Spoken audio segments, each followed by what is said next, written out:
ప్రసిద్ధిగాంచింది. ఇది సిద్దిపేట జిల్లా నుండి 20 కిలోమీటర్లు మరియు దుబ్బాక నుండి 6 కిలోమీటర్ల దూరంలో ఉంది. ఇక్కడికి రావాలనుకునే భక్తులకి రోడ్డు సౌకర్యం కలదు.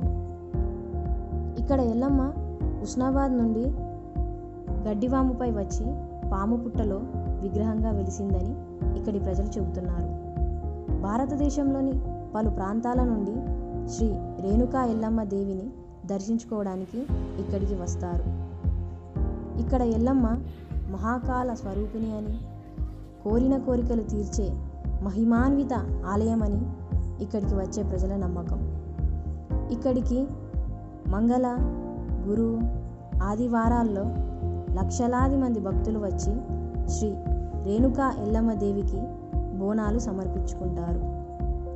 సంతానం లేని వారు ఇక్కడికి వచ్చి ఎల్లమ్మ దేవికి ఉయ్యాలలు కట్టడం వలన సంతానం కలుగుతుందని ఇక్కడి భక్తుల నమ్మకం. కోరికలు కోరుకున్న భక్తులు ఇక్కడున్న వేప చెట్టుకి ముడుపులు కట్టడం ఇక్కడ ప్రసిద్ధి.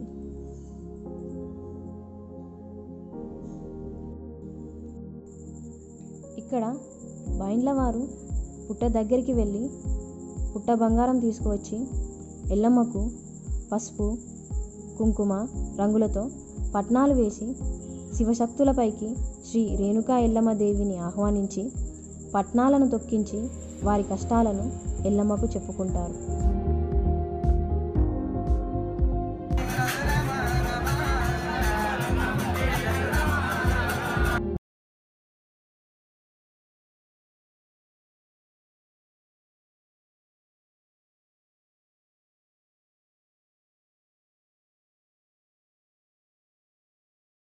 భక్తులు ప్రతి 5 సంవత్సరాలకు ఒకసారి గ్రామ దేవతలతో పాటు శ్రీ రేణుకా ఎల్లమ్మ దేవికి సిద్ధోగం ఘనంగా జరపడం ఆనవాయితీగా వస్తుంది.